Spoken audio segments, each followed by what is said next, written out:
मध्य प्रदेश में मोहन यादव की सरकार बनते ही बुलडोजर का एक्शन शुरू हो गया है।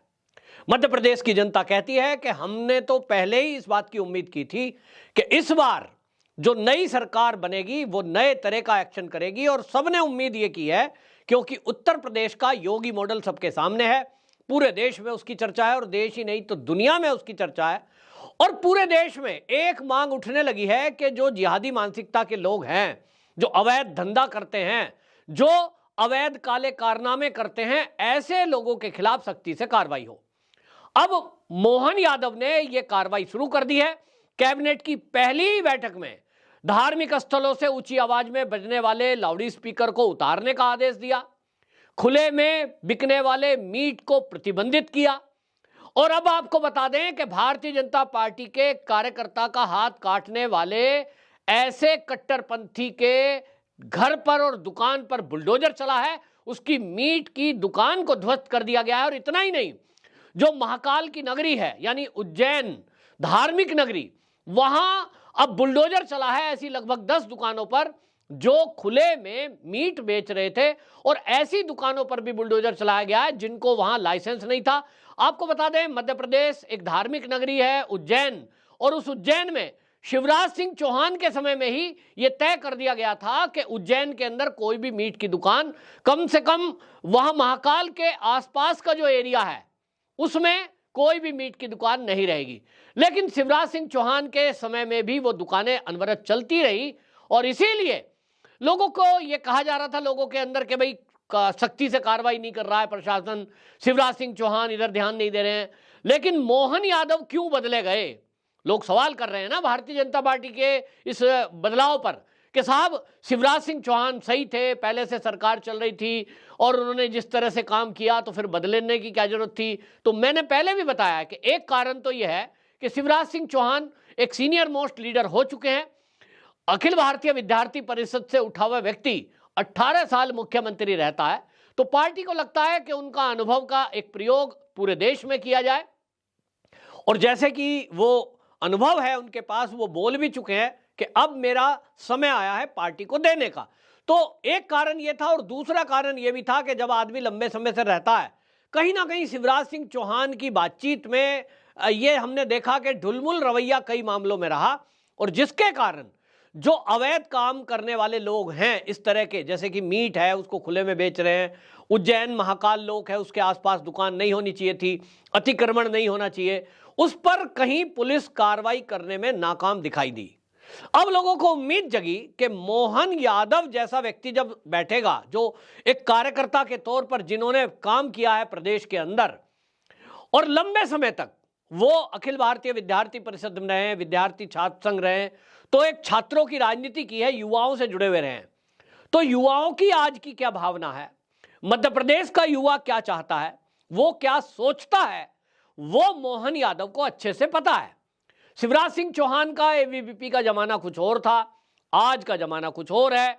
उस समय की सोच और आज की सोच में जमीन आसमान का फर्क हो गया है। अब देखिए, जब हम जिस जमाने में हम पढ़े थे उस जमाने में कोई मोबाइल फोन तो होता नहीं था, तो जानकारियां भी उतनी नहीं होती थी। आज का जो युवा है, आज 8वीं 10वीं में पढ़ने वाला छात्र भी लेटेस्ट अपडेट रखता है, पूरे देश में क्या चल रहा है, दुनिया में क्या चल रहा है। और इसलिए आज के युवाओं के हिसाब से आज के सत्ताधीशों का परिवर्तन होना बड़ा जरूरी है। जिस तरह से हम मोबाइल में वर्जन अपडेट करते हैं कि साहब अभी जो है आईफोन 12, फिर 13, फिर 14, कौन कहेगा भैया मैं आईफोन 6 चलाऊंगा, 15 का जमाना है, कहेंगे अपग्रेड चाहिए। तो राजनीति में भी भारतीय जनता पार्टी इसीलिए भारतीय जनता पार्टी को अपग्रेड करने में लगी हुई है, और अपग्रेड कर दिया है। तो देखिए, राजस्थान में बदल दिया, छत्तीसगढ़ में बदल दिया। अब अपग्रेड का मतलब ये नहीं है कि सब जो सीनियर मोस्ट लोग हैं वो साइड कर दिए जाएंगे, सब लोग 20-25 साल के युवाओं को ही सीएम बनाया जाएगा। लेकिन अपग्रेड का मतलब यह है कि जिसको लेटेस्ट जानकारी हो, और वो लेटेस्ट जनता के हिसाब से, आज की जो जनता है, आज का जो युवा है, आज की जो महिलाएं हैं, उसके हिसाब से काम कर सके। मोहन यादव जी के बारे में जहां एक तरफ पूरा ये बुलडोजर एक्शन चला और पूरे मध्य प्रदेश के अंदर चर्चा हो गई, मैं आपको बता रहा हूं उज्जैन के बहुत सारे जो मुस्लिम वर्ग के लोग हैं वो इकट्ठे होकर के वो मिलने पहुंच गए, और बाकायदा मीडिया साथ में गया, और वो कह रहे हैं साहब आप अगर हमारी मीट की दुकान बंद कर देंगे हमारे बाल बच्चे भूखे मरेंगे, इससे तो हमारी नौकरी लगवा दो। भाई नौकरी तो करने को आपको कौन मना कर रहा है, लेकिन आप मीट की दुकान चलाएंगे इसके लिए भी सरकार मना नहीं कर रही है।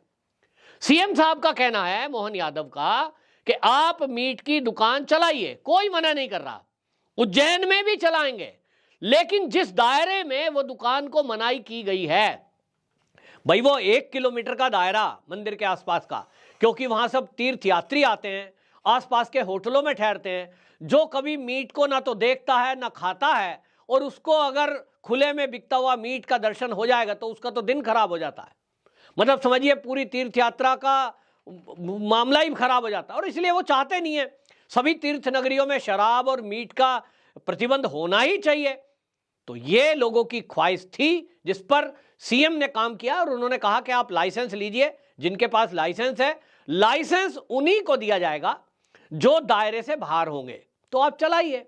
उत्तर प्रदेश में योगी जी का भी इसी तरह से आदेश रहा है कि आप खुले में नहीं बेचेंगे, आपको मीट बेचना है। आपने देखा कई जगह सड़क के ऊपर ही खुले में कोई दुकान नहीं है, दरवाजा नहीं है, और लेकर के बेच रहे हैं, चाहे अंडा है चाहे मीट है, इसको लेकर मनाही की गई है। लेकिन मैं ये देख रहा हूं कि कांग्रेस के कुछ लोग इसको एक राजनीतिक मुद्दा बना रहे हैं।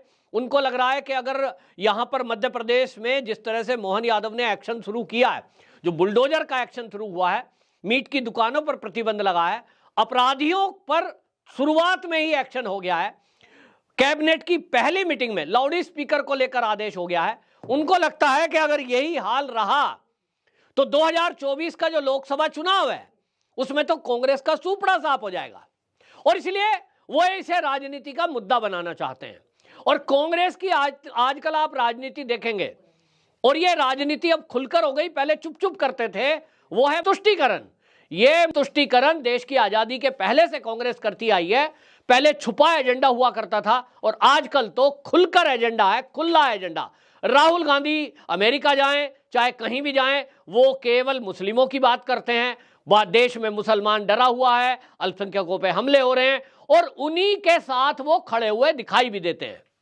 इसीलिए आपको बता दें कि कांग्रेस अब सुपड़ा साफ होने जा रहा है कांग्रेस का।